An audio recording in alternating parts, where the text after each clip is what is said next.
Carlos Montes saiu do estúdio e vamos levar até vocês uma temporada de verão muito especial. Depois de umas valentes semanas de confinamento e no momento em que, mais do que nunca, temos a oportunidade de redescobrir o nosso país e a nossa região, propomos um formato diferente para as próximas semanas. Vem connosco recordar o sítio maravilhoso onde vivemos, aqueles cantinhos que guardamos em segredo na nossa região, mas que este ano queremos partilhar convosco. O Douro de les a les, o património, a natureza em estado puro e a magia deste vale encantado. Não prometemos mostrar tudo, mas esperamos abrir o apetite para que nos visitem. Vamos então, por isso mesmo, começar pelo princípio.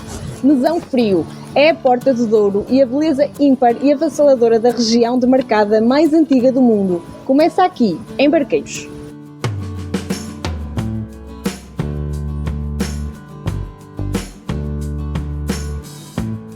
A freguesia de Barqueiros, terra de folclore, deslumbra-nos com seu riquíssimo património cultural e paisagístico, oferecendo um espetáculo natural onde vais querer demorar e que, certamente, vais eternizar em forma de fotografia.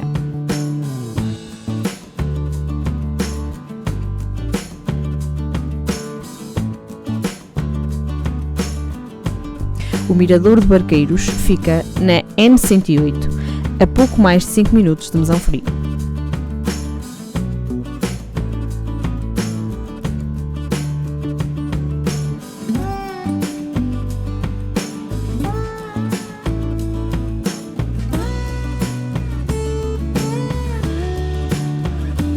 Além da imponência de um rio que começa a contorcer-se por entre os chocalcos que produzem o precioso néctar, no Mirador de Barqueiros avista-se a Casa da Vista Alegre.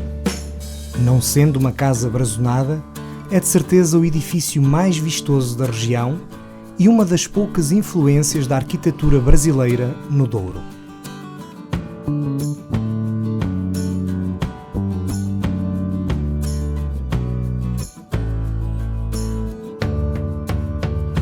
Foi construída entre 1910 e 1915 por um afortunado filho de Arrais quando regressou do Brasil.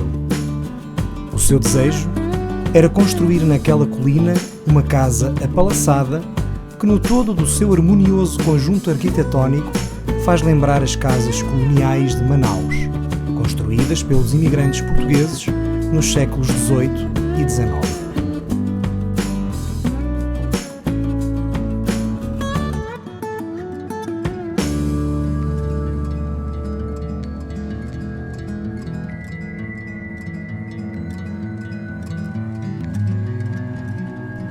Além do Mirador de Barqueiros, em Mesão Frio, há ainda mais 4 spots que permitem olhar o magnífico espetáculo da natureza. Os miradouros da Senhora da Piedade, de Dom Sumil, de São Silvestre e do Imaginário completam um roteiro que deixa a lente de qualquer fotógrafo deliciada.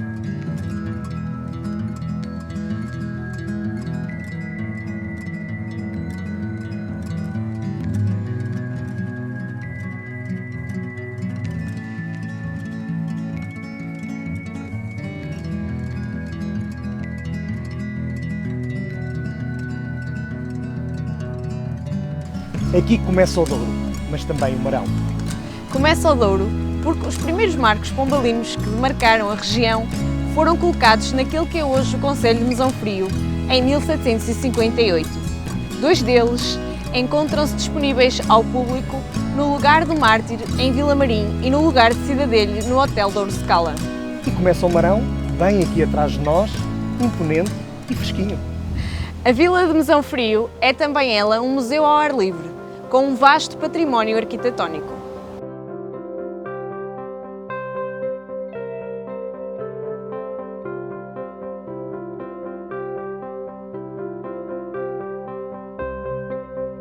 A fundação do Convento dos Franciscanos, em Mesão Frio, não tem uma data precisa.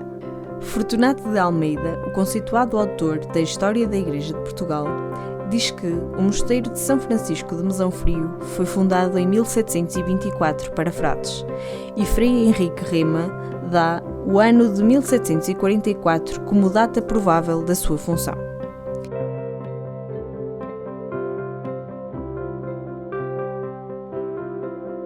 É muito possível que o edifício para alojar os frades franciscanos tivesse começado a ser edificado em 1724 e que o seu acabamento se tornasse um facto apenas 20 anos depois. Entre uma e outra data, aparece ao lado da igreja do convento a Ordem Terceira de São Francisco, em cuja direção estiveram outrora os frades.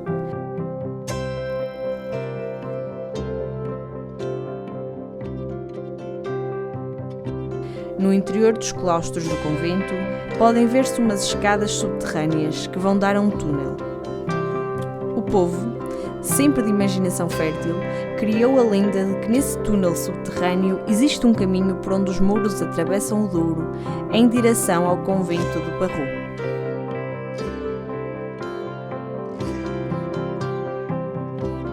Atualmente, e desde 1834, é neste edifício que funcionam as várias repartições públicas do Poder Judicial, Administrativo e Autárquico da Vila de Mesão Frio.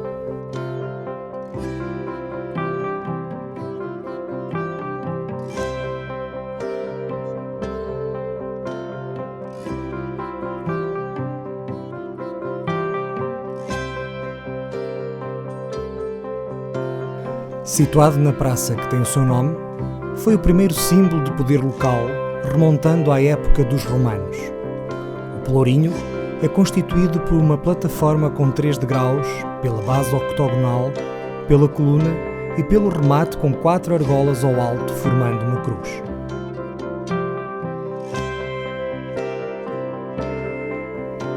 O reinado de D. Afonso III contribuiu para que a implantação deste símbolo fosse uma constante em todos os concelhos como poder local de julgamento, como era em Barqueiros, Mesão Frio, Vila Marim e Vila José. A partir do século XVI, serviam essencialmente para a fixação de editais. Foi classificado imóvel de interesse público em 1993.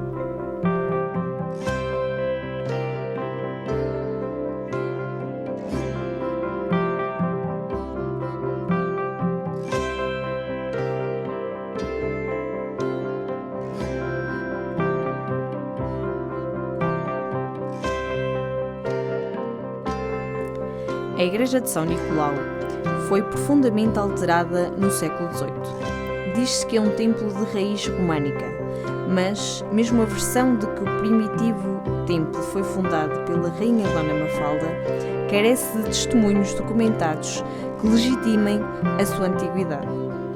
Muitos autores querem provar a antiguidade deste templo pela espessura das suas grossas paredes, mas o seu traço arquitetónico é uma reconstrução oitocentista, na qual se aproveitou parte das pedras que pertenciam à antiga Igreja da Misericórdia.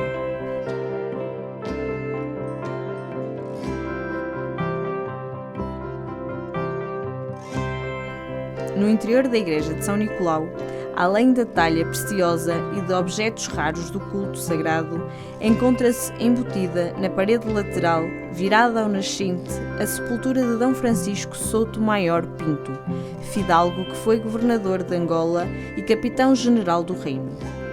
Do lado oposto a este túmulo, construiu-se, em 1595, uma capela brazonada, na qual foram esculpidas as armas de António de Azeredo e Vasconcelos, seu fundador. As pinturas da sacristia são atribuídas a Manuel Arnau.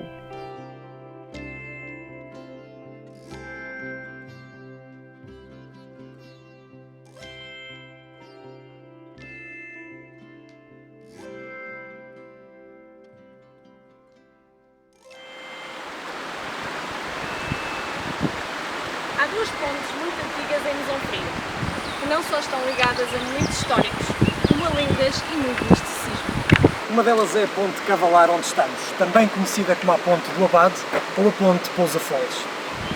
A outra é uma ponte romana perto de Cidadeno, e essa tem uma particularidade. Diz-se que os diabos, eram mais do que um, davam lá audiências à meia-noite. Será que ainda hoje lá acontecem essas audiências?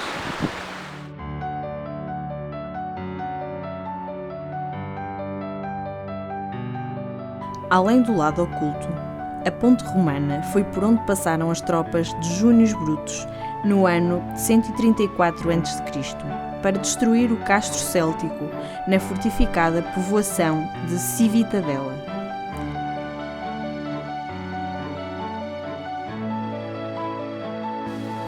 Já a ponte de Cavalar era por onde passavam os passageiros da província do Minho para a província de Trás-os-Montes, a partir de 1886, data provável da sua construção. Foi também a partir desta ponte que as demarcações pombalinas foram feitas.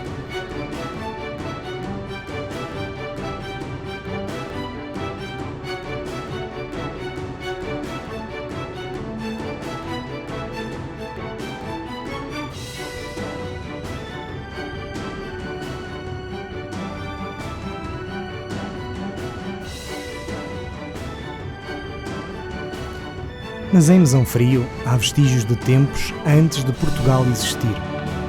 Cidadelho era uma povoação denominada por Civitadella, mas foi destruída no ano de 134 a.C. pelas tropas de um general romano. O castro de Cidadelho ergue-se no cimo de uma colina situada nas imediações da localidade que lhe deu o nome e cuja fundação será anterior à de Mesão Frio.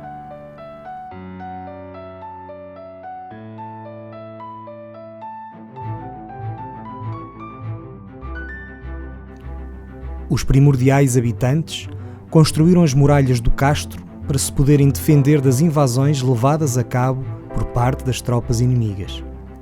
Durante a Idade Final do Bronze, foi edificada uma muralha exterior, criada provavelmente para defesa contra os supostos invasores. Neste mesmo castro, com as escavações arqueológicas levadas a cabo em 1983, foram encontradas moedas romanas com a imagem do imperador César Augusto. O castro de Cidadelho foi classificado como imóvel de interesse público em 1992.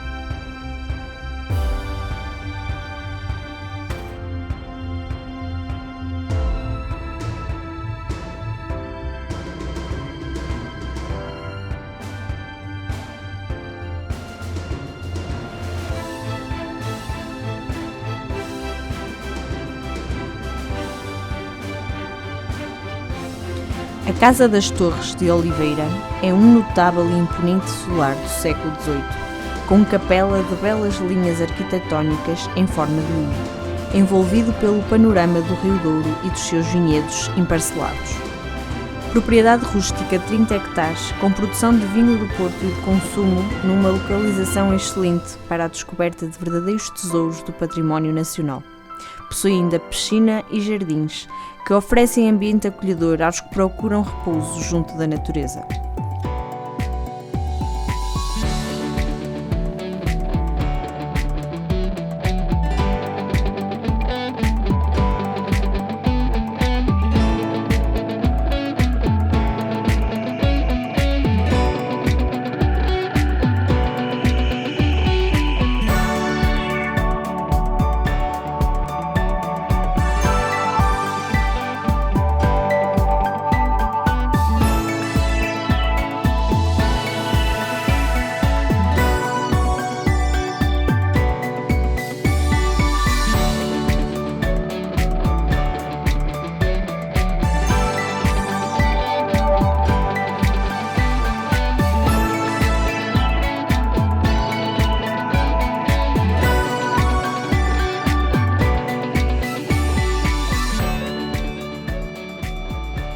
O riquíssimo património cultural e paisagístico deste concelho é a expressão de uma terra que é imperdoável não conhecer.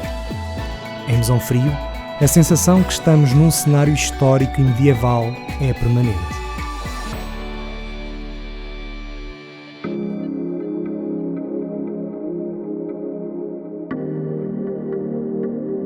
O valioso património arquitetónico, do qual abundantemente ressaltam majestosos edifícios, é inconfundível.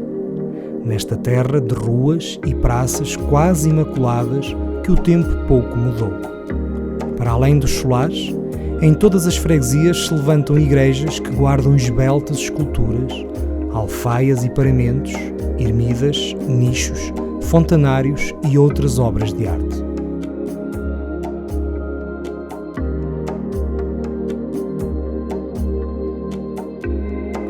Longe da poluição e agitação das grandes cidades, o sossego e a tranquilidade do reencontro com a natureza no que de mais autêntico e singular ela tem, representa uma experiência única.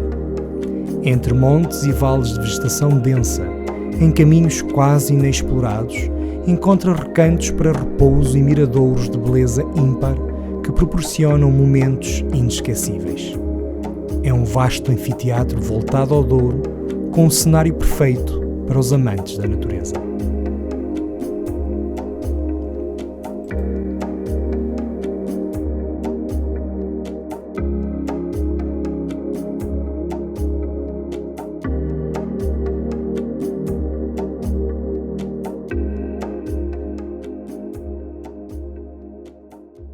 Mesão Frio é o 8º concelho mais pequeno do país. Aqui conta-se a história do Douro e de antes da fundação de Portugal. Enche-se a alma com as paisagens de um vale encantado que começa. Tocam-se os grandes momentos da região. De comboio, a viagem para o Porto dura 1 hora e 30 minutos e termina na estação da Rede. De carro, é um saltinho da A4 em Amarante até Mesão Frio, com o bónus de que quem seguir para a Régua pode descer todo o Vale da Rede. É assim, Mesão Frio, nas fraldas do Marão, com os olhos postos no rio. A natureza em estado puro.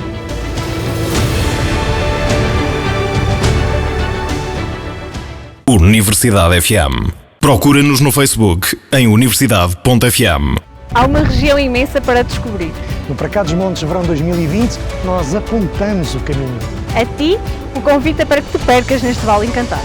Vem desfrutar da viagem pela história, pelo património e pela natureza. Explora os sítios que te propomos.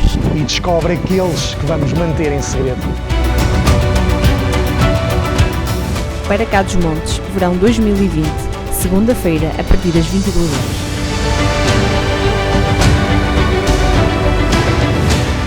Universidade FM 104.3.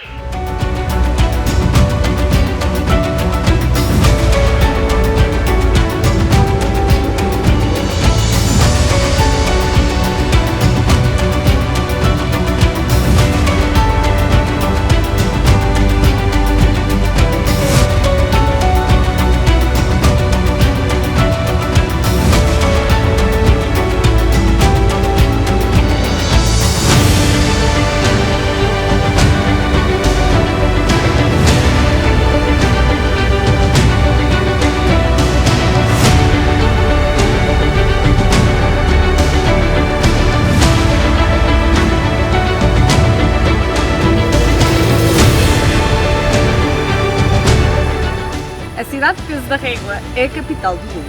Situada bem a meio entre o Porto e Espanha, é o ponto central da coluna vertebral desta região. Tudo começou com o vinho e com a demarcação da região vinícola. E continuou ao longo de mais de 2 séculos, até aos nossos dias. O grande entreposto de transporte de vinho foi substituído pelo turismo. E a pequena Vila Régula tornou-se cidade.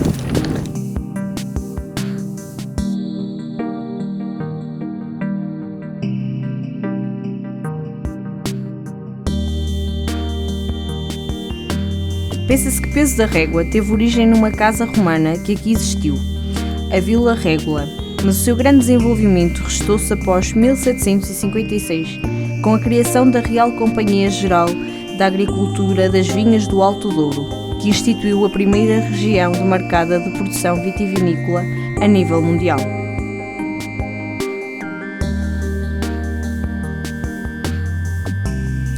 Constroem-se, então, em Peso da Régua, os armazéns da companhia e elaboram-se as primeiras feiras dos vinhos, que duravam 8 dias e estiveram na criação de vários estabelecimentos comerciais, hospedarias, casas de jogo e tantas outras mais-valias que desenvolveram a localidade.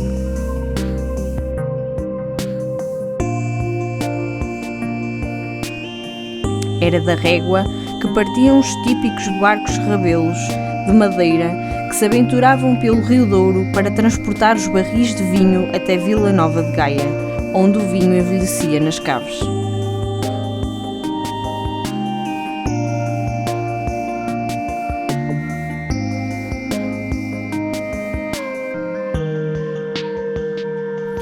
O nome de Peso da Régua resulta da concatenação dos nomes das duas localidades que deram origem à moderna cidade.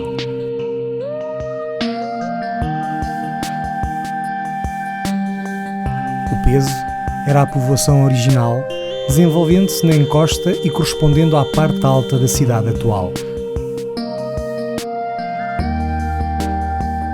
A régua, correspondendo à parte baixa da atual cidade e estendendo-se ao longo das margens do Douro, cresceu com a chegada do comboio.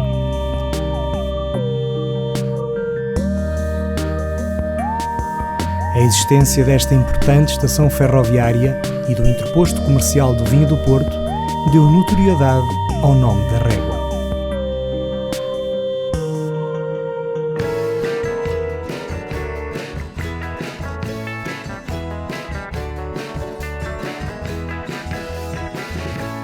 Aqui fica também o edifício sede do Museu do Douro, resultado da reabilitação de um dos edifícios mais emblemáticos da história da região demarcada do Douro do século XVIII, a Casa da Companhia.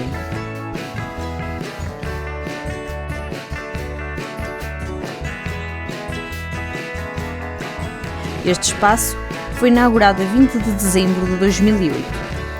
Conjugando tradição e modernidade, assume-se como um espaço coletivo de memória e identidade da região vinheteira, em constante diálogo com o presente e, simultaneamente, como instrumento de valorização das atividades associadas à vitivinicultura, ao turismo cultural e ao enoturismo.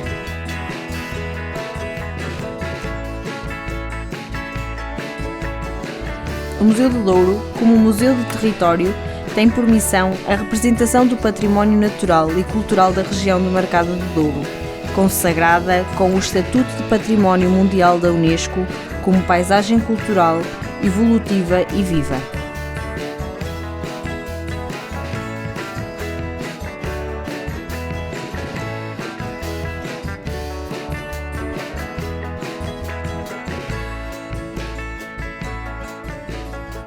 Um dos locais mais arrebatadores de toda a região. Daqui, Miguel Torga viu São Leonardo navegar num doce mar do Mosto à proa de um navio de Penedos. E daqui vemos os concelhos de Armamar, Sabrosa e Taboaço, pelo menos. O Vale Encantado que se desenvolve numa paisagem deslumbrante que só Torga poderia descrever. O Douro sublimado. O prodígio de uma paisagem que deixa de o ser à força de se desmedir. Não é um panorama que os olhos contemplam, é um excesso de natureza.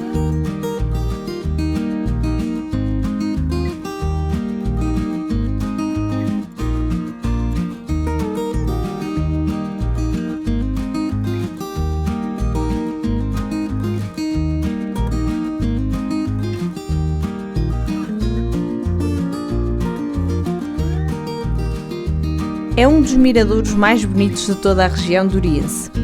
Sobre uma pedra está registado um excerto da obra daquele que é considerado um dos maiores escritores portugueses do século XX, na qual o Douro é uma presença constante.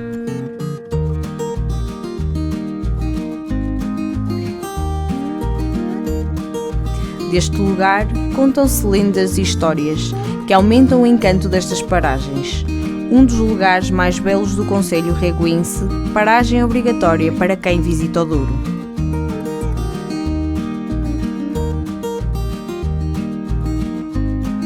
O Monte de São Leonardo está localizado a este do povoado de Galafura e a 566 metros de altitude.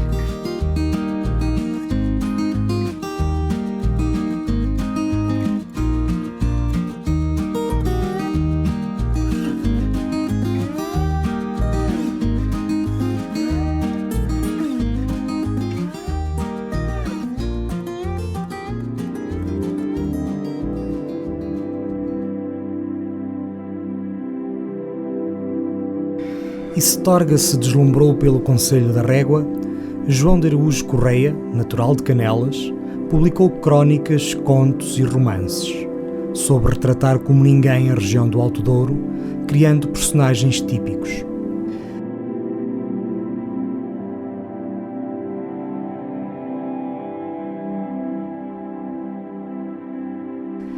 Considerado um dos mais exímios contistas contemporâneos, e por isso presença imprescindível nas antologias do conto contemporâneo, a ficção de Araújo Correia nutre-se de um realismo sem intuito pedagógico imediato ou intenção crítica, retratando numa viva economia narrativa uma galeria de personagens rústicas que surgem diante do leitor toscas, maníacas, egoístas, animadas pela manha, pela vaidade, pelo orgulho, pela ignorância.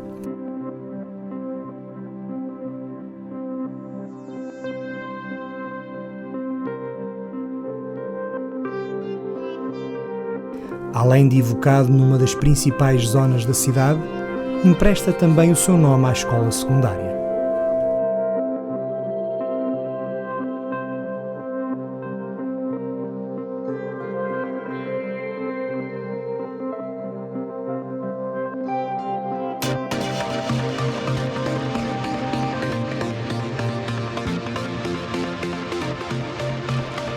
Esta é uma cidade que deu ao mundo grandes figuras e não esquece os feitos de grandes homens.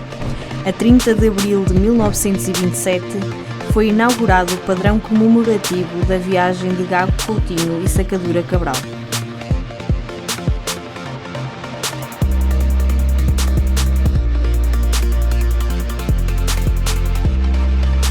A construção deveu-se à iniciativa de António Teixeira e por subscrição pública.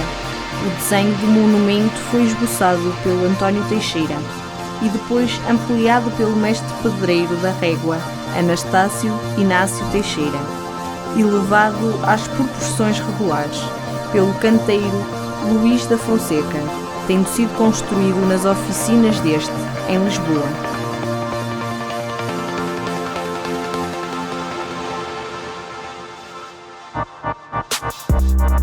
A águia em bronze foi modelada pelo escultor portuense Henrique Moreira e fundida nas oficinas Teixeira Lopes de Vila Nova de Gaia.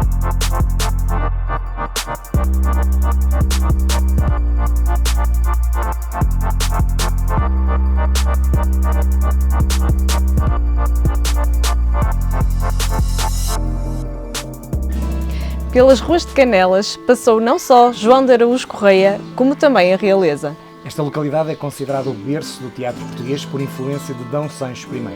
O sucessor de Afonso Henriques, além de ter encomendado um arremedilho a Bonamis e acompanhado, doou a freguesia à sede de Lamego. Os vestígios de uma época medieval estão ainda presentes nos limites da freguesia. E podem ser recordados todos os anos em julho.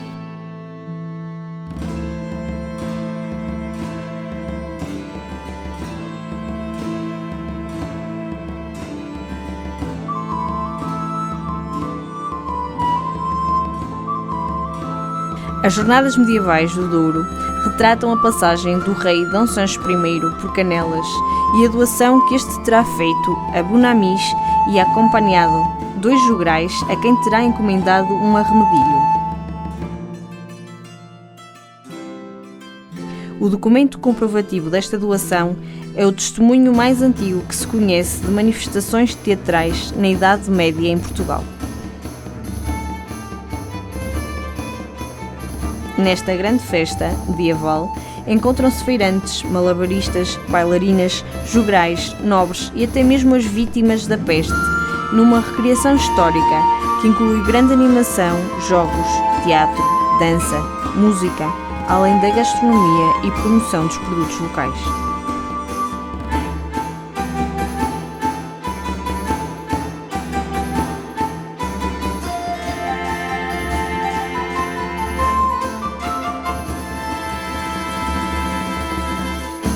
Canelas, vila e sede de concelho até 1853, só em 1976 adquiriu o estatuto de freguesia. Mas as tradições e referências a esta localidade remontam aos períodos antes da fundação de Portugal.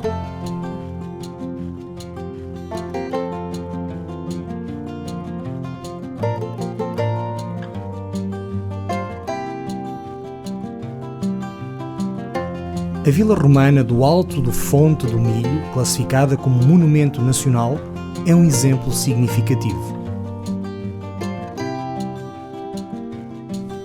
Era uma vila fortificada, com vestígios arqueológicos entre o século I d.C.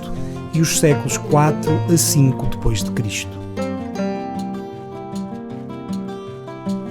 As escavações arqueológicas levadas a cabo por Russell Cortés revelaram a existência de algumas dependências originalmente vocacionadas para a atividade agrícola, dentre as quais se destaca a presença de um lagar ou torculário, de vinho ou azeite, o que parece atestar a importância atribuída ao cultivo e produção vinícola.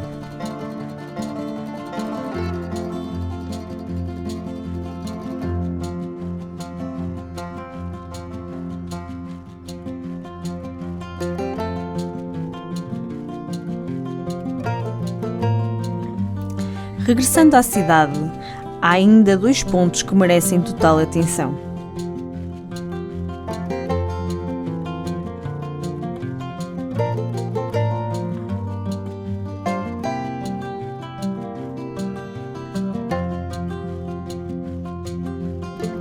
A Igreja Matriz do Peso da Régua, de planta longitudinal, composta por uma nave única e a capela-mor, à qual está adoçada a sacristia, de volumes e alturas diferenciadas e escalonadas.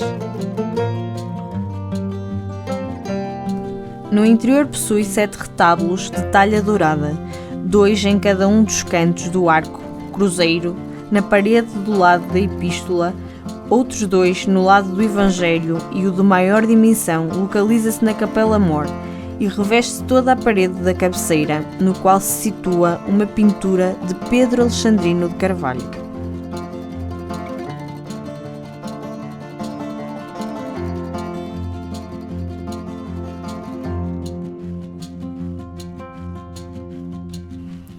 E claro, o ícone de toda uma região, a Casa do Douro. O seu edifício sede, datado de 1944, com o exterior revestido a granito polido, foi projetado pelo arquiteto português José Porto. No seu interior, merecem destaque o vitral da autoria do pintor Lino António e o Salão Nobre, com 3 candelabros centrais em cristal, em forma de cacho, com mais de 1 tonelada de peso, bem como o marco pombalino identificado com o número 1.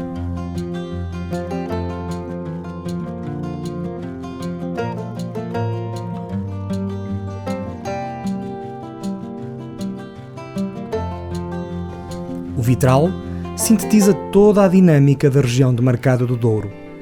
No painel do centro, podemos ver 3 grandes figuras. A figura do centro representa a Casa do Douro e mostra um pergaminho onde se lê a data da fundação da instituição. A figura da esquerda representa a agricultura, tendo aos seus pés ganchos. A figura da direita simboliza o comércio e tem na mão um caduceu. As figuras de mãos dadas simbolizam o pacto de honra e cavalheiros entre a produção e comércio do vinho do Douro. Na parte superior está a capela devota a Santa Marta, padroeira do Douro.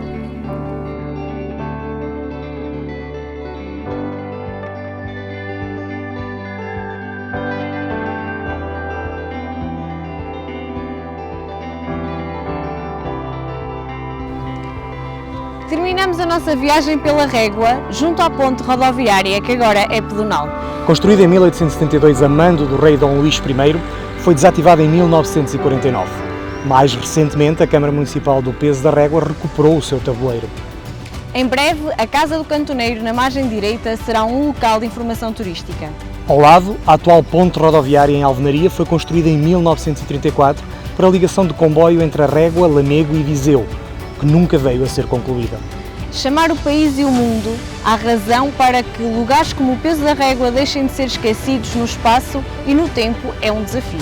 O sacrifício, a coragem e a paixão de um povo que esculpiu com mestria um berço de prodigiosa beleza é precisamente aquilo que o Douro tem para vos oferecer.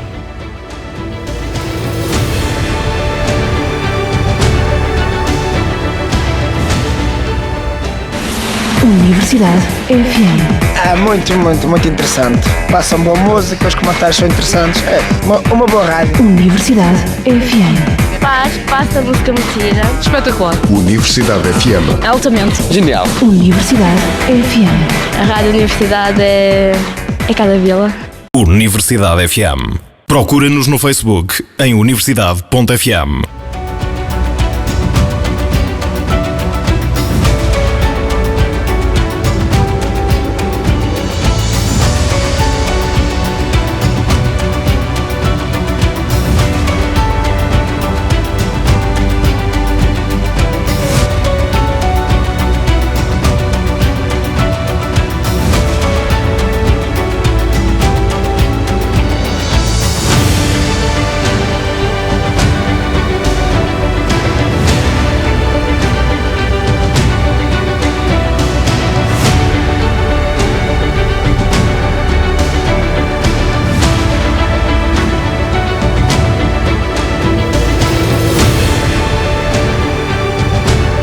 Santa Marta de Penaguião faz a união entre a Serra e o Vale do Douro. O Marão protege uma paisagem maravilhosa de vinhas em socalcos. A agricultura e a produção do vinho são ainda hoje os motores da economia deste concelho. Em Santa Marta localiza-se a maior adega do Vale do Douro e daqui saem alguns dos melhores vinhos da região. Além do vinho, há histórias, tradições e património cultural e natural para conhecer. E isto tudo numa viagem que nos leva desde o Vale Encantado do Douro até às ríspidas Fragas do Marão.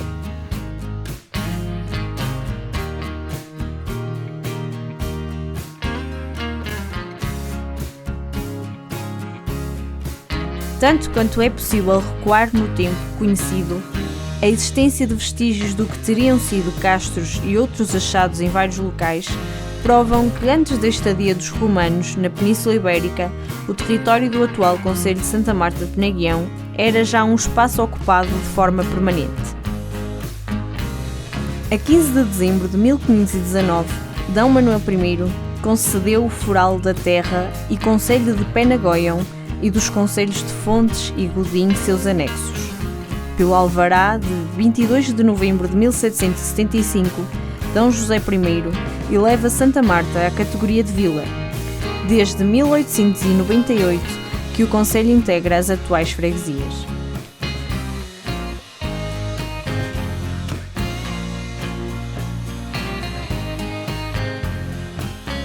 Marta aparece nos Evangelhos como sendo a irmã de Lázaro e Maria. Nome que em aramaico significa mestra ou senhora, é referida como mulher de trabalho e de muita lida.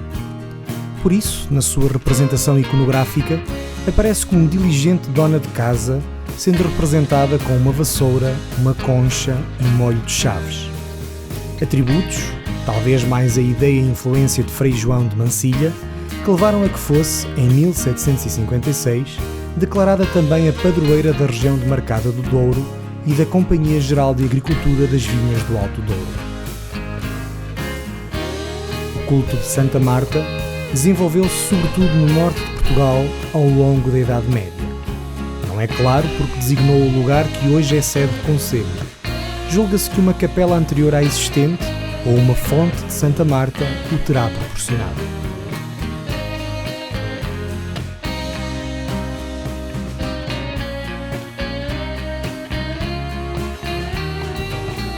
E é talvez esta ambiguidade que alimenta a lenda de Santa Marta. No caso de Santa Marta de Penaguião, a mais conhecida e celebrada assumiu mesmo o lugar de destaque no vitral que Lino António pintou em 1945 para figurar na escadaria nobre da sede da Casa do Douro em Peso da Régua, situando-se a sua representação iconográfica no lado esquerdo do painel central. Reza a lenda que um cavaleiro francês mandou queimar a capela de Santa Marta. Na sequência desse sacrilégio, a santa apareceu-lhe, ditando como castigo que plantasse e cuidasse de uma vinha. Recusando-se a aceitar a aparição, a seus pés aparece um corvo, ave profética, sagrada e de mau agouro, relacionada com a morte. O cavaleiro cumpriu a sua penitência e, em alegria por, pela primeira vez, ter produzido algo na vida, decide oferecer a Santa Marta as uvas da sua vinha, aparecendo-lhe pombas brancas e um cordeiro como símbolo da sua reconciliação. O lugar fica conhecido como Santa Marta de Pena de Guion, originando a atual designação de Pena-Guião.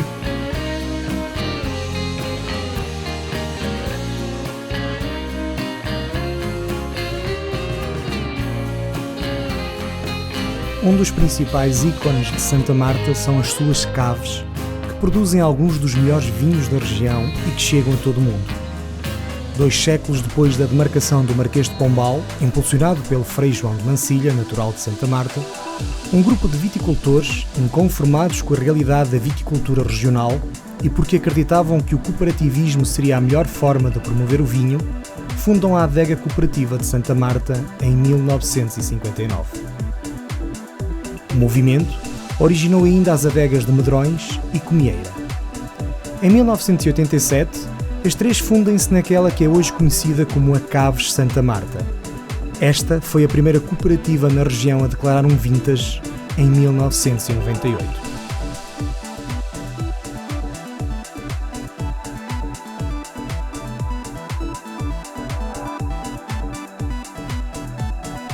Para chegar a Santa Marta, nada melhor que viajar pela Nacional 2. Por impulso deste município, foi criada em 2016 a Associação de Municípios da Rota da Estrada Nacional 2. Desde então, esta associação tem-se dedicado a explorar e valorizar o património turístico da maior estrada nacional e que liga Chaves a Faro ao longo de 738,5 km, 35 municípios, 11 rios e 9 serras. Repleta de misticismo, de património material e imaterial e de características singulares, a Rota da Estrada Nacional 2 é a maneira mais pura de conhecer Portugal, a sua diversidade, cultura, paisagem, demografia, gastronomia e património reconhecidos mundialmente.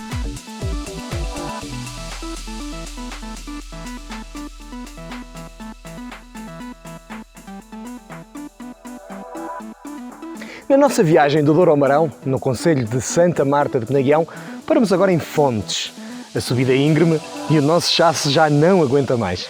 Então, não podemos participar no Chasses Urban Cup, a corrida mais louca do mundo que se realiza há 12 anos. Um desafio de resistência que durante 3 horas põe à prova os chassos e os pró-chassos que queiram conhecer a região de uma forma diferente e que partem de Fontes.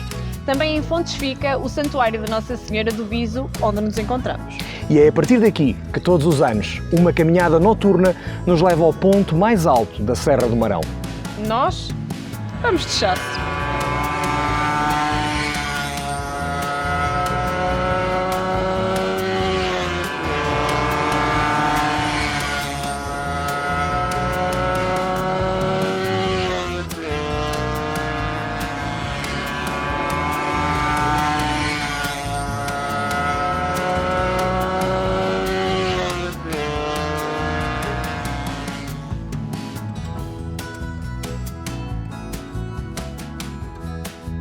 A Capela de Nossa Senhora do Viso merece lugar de destaque pela sua antiguidade, riqueza do seu espólio e dimensão do culto que ultrapassa os limites geográficos da freguesia.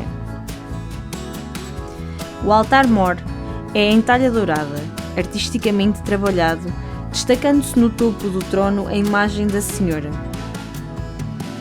Trata-se da graciosa representação da Virgem com o Menino, carinhosamente amparado pela Mãe. Um portão gradeado divide a capela-mor da nave. Trata-se da réplica de prata roubada no saque das tropas de Napoleão e que parece ter ido parar ao Museu Londrino com a indicação da proveniência Viso, Portugal. Na sacristia encontra-se mostruário de ofertas de vestidos de noivas que casavam quer na igreja, quer no santuário, e os ofereciam à Senhora do Viso. Esta capela, que agrega os estilos quinhentista, maneirista e rococó, data do século XVI.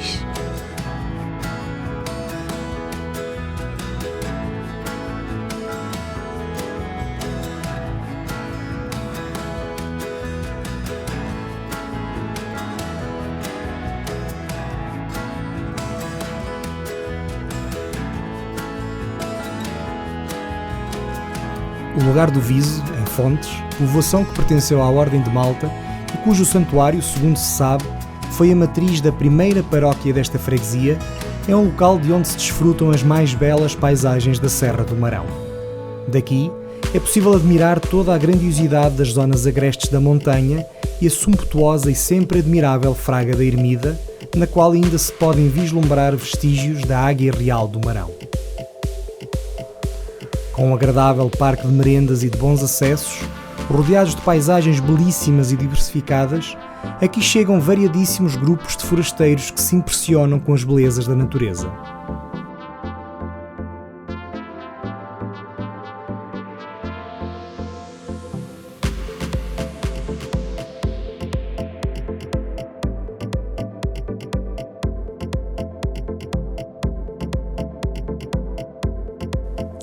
Marco da importância económica que os férteis solos da região e a criação da região do Mercado de Douro possibilitaram a Santa Marta de Penaguião, encontram-se por todo o concelho diversos solares e casas senhoriais, mormente dos séculos XVII e XVIII, como o Solar dos Pinheiros ou a Quinta de Bertelo.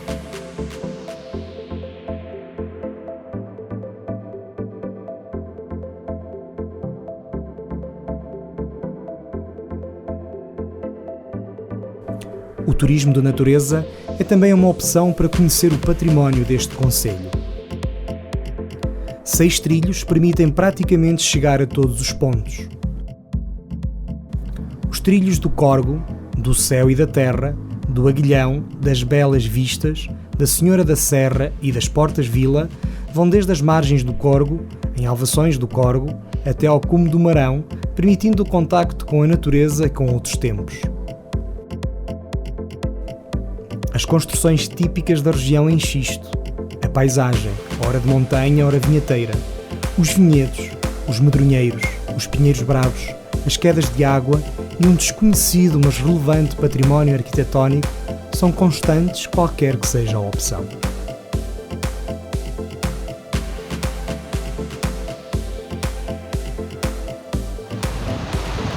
Antes da subida ao Marão, não podíamos deixar de passar por Fornelos, um dos pontos do trilho das Belas Vistas. A praia fluvial é o local ideal para um piquenique, mas também para um mergulho. Mas esta aldeia, hoje com pouco mais de 200 habitantes, encerra uma história que remonta a 1257. As capelas de São Pedro e São João, a igreja paroquial, as casas dos 11 moradores e pelo menos 5 marcos pombalinos chegam aos nossos dias como os vestígios de um passado muito rico.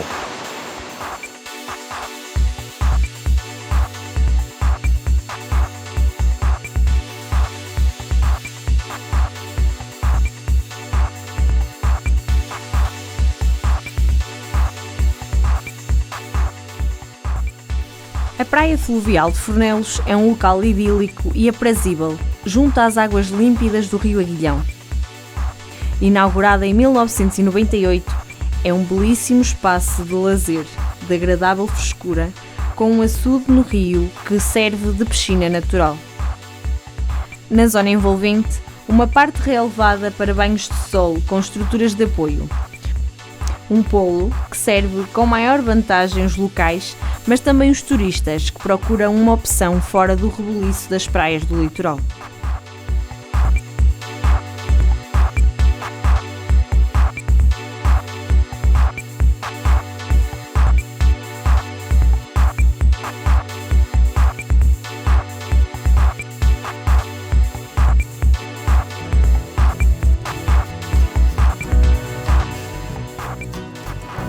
As viagens pelo tempo fazem-se percorrendo espaços e territórios com identidade.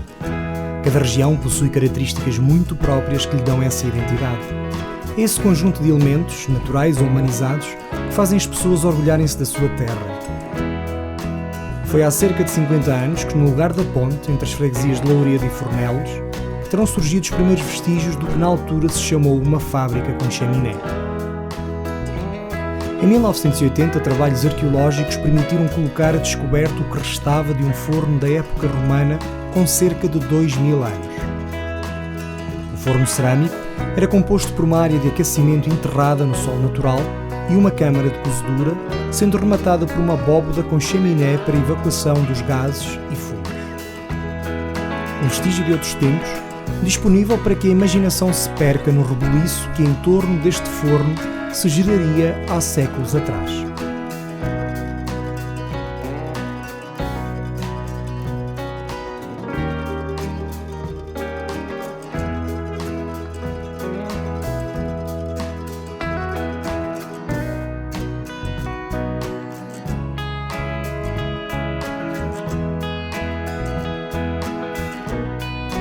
O Concelho de Santa Marta de Penaguião oferece um vasto conjunto de miradouros que permitem contemplar uma paisagem que se transforma a cada momento.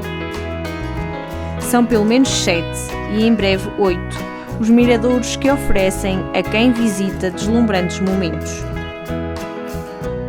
A nossa viagem de hoje termina no Miradouro da Senhora da Serra, no pico mais elevado da Serra do Marão, a 1416 metros de altitude. Situa-se quase em cima da linha divisória que separa Fontes da freguesia de Teixeira, do concelho de Baião. Pico de onde se avistam terras de Além-Douro e também de Vila Real e de Vila Pouca de Aguiar. Imagine-se, em dias muito claros, sem neblinas no horizonte, o próprio Oceano Atlântico. O céu fica mais perto aqui.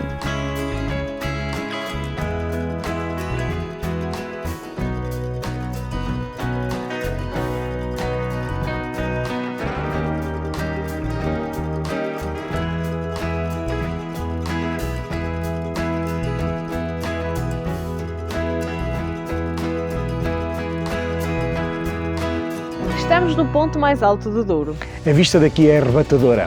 Começamos junto ao rio e agora estamos perto do céu. É a 7ª maior elevação de Portugal continental. Estamos na cota 1416. É aqui que acaba o Douro litoral e começa Trás-os-Montes. Todos os anos, dezenas de caminhantes sobem a encosta do Marão, no segundo domingo de julho, por ocasião da Romaria da Senhora da Serra, só para contemplar o nascer do sol a partir destas encostas. São momentos únicos que esta região proporciona. E que estão ao teu alcance. Vem deslumbrar-te com este território apaixonante.